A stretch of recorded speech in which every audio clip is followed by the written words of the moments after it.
নমস্কার বন্ধুরা, family blog ইন্ডিয়াতে আপনাদের সবাইকে আমি স্বাগত জানাচ্ছি। আজকে আবার আপনাদের কাছে আমি চলে এসেছি। আজকে আমি লোটে মাছের চপ করে আপনাদের দেখাবো। অতএব বন্ধুরা, আপনারা আমার পাশে থাকুন এবং এখানে লোটে মাছের চপ করার জন্য আমি এখানে 11 পিস লোটে মাছ নিয়ে নিয়েছি। আমি এই লোটে মাছগুলোকে এখন ম্যারিনেট করব। তার জন্য এখানে আমি একটা বোল নিয়ে নিয়েছি। এই বোলের মধ্যে আমি সমস্ত লোটে মাছগুলোকে রেখে দেব।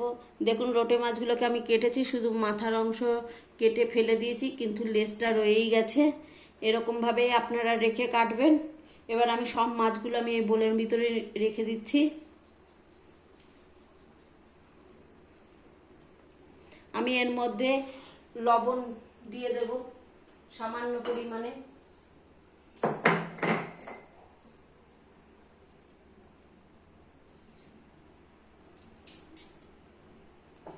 আপনারা পরিমাণ বুঝে দেবেন লবণটা। সামান্য হলুদ গুঁড়ো দিয়ে দেব।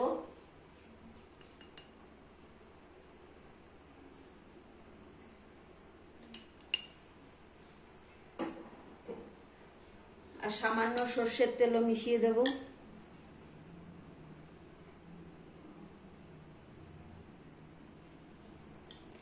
এই তিনটে উপকরণকে আমি একসাথে ভালো করে মাছের গায়ে মাখিয়ে নেব। এবারে এই মাছের মধ্যে আমি এক কোয়া নিয়ে নিয়েছি, লেবু নিয়ে নিয়েছি। এটা চিপড়িয়ে দিয়ে দেবো এর মধ্যে রসটা। সামান্য পরিমাণে দিয়ে দেবেন। আর এখানে আমি একসঙ্গে আদা, রসুন, পেঁয়াজ ও কাঁচা লঙ্কা একসঙ্গে পেস্ট করে রেখেছি। আমি এই পেস্টটাও দিয়ে দেব।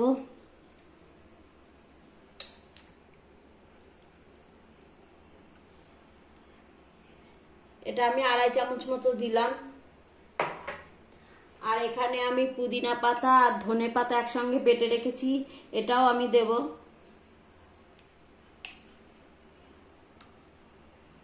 দিয়ে এবার সব উপকরণকে আমি একসঙ্গে আবার মাখাবো।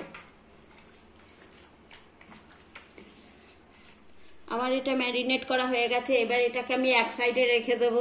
কিছুক্ষণের জন্য এটা হতে থাকুক, রেস্টে হতে থাকুক। ততক্ষণে আমি এখানে এই বোলটার মধ্যে 2টো ডিম ফাটিয়ে নেব।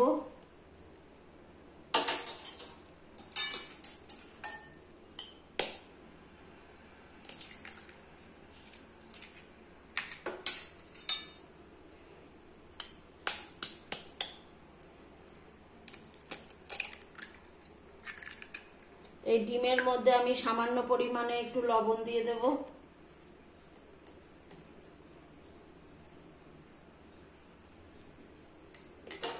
আর সামান্য পরিমাণে আমি একটুখানি লাল লঙ্কার গুঁড়ো দিয়ে দেব। একটু গোলমরিচের গুঁড়ো দিয়ে দেব, সামান্য পরিমাণে, বেশি দেবেন না। দিয়ে এবারে এটা একসাথে গুলিয়ে নেব। আমার এটা হয়ে গেছে গুলানো। এবার এটাকেও আমি সাইডে রেখে দেব। এবারে আমি এখানে ব্রেড ক্রাম্ব নিয়ে নিয়েছি। এই ব্রেড ক্রাম্ব আমি এখানে রাখছি। এবারে মাছগুলো আমি কি করব, এই ব্রেড ক্রাম্বের মধ্যেও আমি একটু সামান্য পরিমাণে একটু লবণ ছিটিয়ে দেব। আর সামান্য পরিমাণে গোলমরিচ ছিটিয়ে দেব।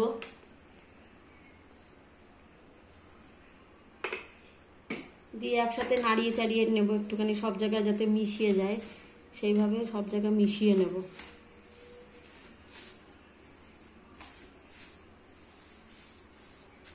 এবার এটাকে সাইডে রেখে দেবো। এবার যে মাছটাকে আমি ম্যারিনেট করে রেখেছি সেই মাছটাকে নিয়ে নেব। এই মাছটাকে আমি কি করব, এখান থেকে নিয়ে আমি এই ডিমের গোলার মধ্যে নেব। নিয়ে আমি এই ব্রেড ক্রাম্বের ভিতরে দিয়ে দেবো। যেইতে এই হাতের মধ্যে আমার লেগে রয়েছে, আমি অন্য হাত দিয়ে আমি এটাকে কোট করে নেব।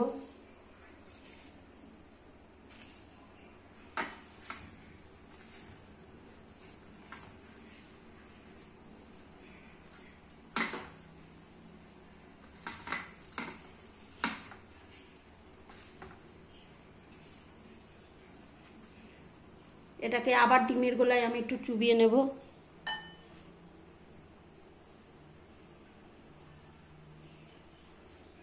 দিয়ে আমি আবার কোট করে নেব।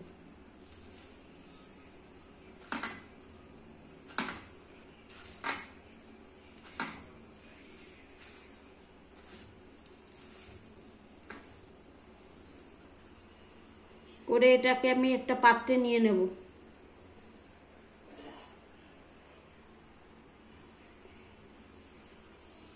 এরকম করে আমি সবকটা মাছকেই করে নেব। আমার সবগুলো মাছকে আমার এরকম ভাবে কোট করা হয়ে গেছে। এবারে এগুলোকে আমি তেলে ভেজে নেব। তার জন্য এরকম একটা প্যান নিয়েছি।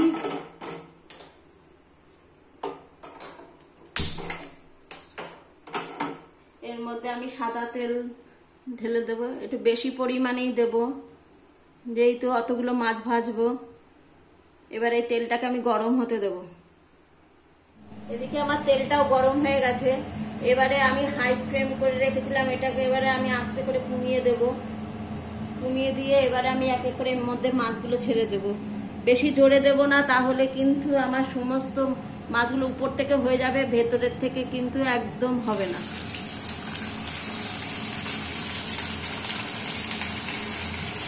আমি দুটো দুটো করেই ভাজছি।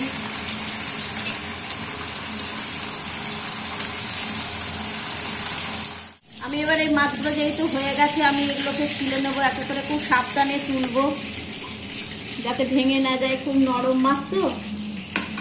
এবারে আমি আরো ভেজে নেব।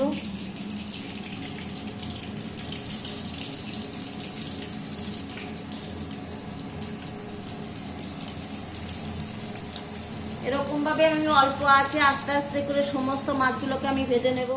তাহলে বন্ধুরা আমার সমস্ত চপ ভাজা হয়ে গেছে। দেখুন এইভাবে আপনারা গরম গরম পরিবেশন করবেন বর্ষার দিনে এবং খেয়ে জানাবেন আমাকে কেমন লাগলো। আমার চ্যানেলে যদি কোনো নতুন বন্ধু হয়ে থাকেন তাহলে আমার ভিডিওটা প্লিজ সাবস্ক্রাইব করে দেবেন। আর সমস্ত বন্ধুদের উপলক্ষে আমি বলতেছি যে আমার ভিডিওটা লাইক, শেয়ার ও কমেন্ট করে দেবেন এবং পাশে থাকা বেল আইকনটা ক্লিক করে দেবেন। আর আমার এই চপটা আপনারা বাড়িতে প্লিজ বানান, বানিয়ে খেয়ে কেমন লাগলো আমাকে জানাবেন। আর আমার ভিডিওটাকে কোথা থেকে দেখছেন সেটাও আমাকে জানাবেন। তাহলে বন্ধুরা আপনারা সুস্থ থাকুন, ভালো থাকুন। আবার আসবো আমার কোনো নতুন ভিডিও নিয়ে। আজকের মতো আমি এখানেই শেষ করলাম।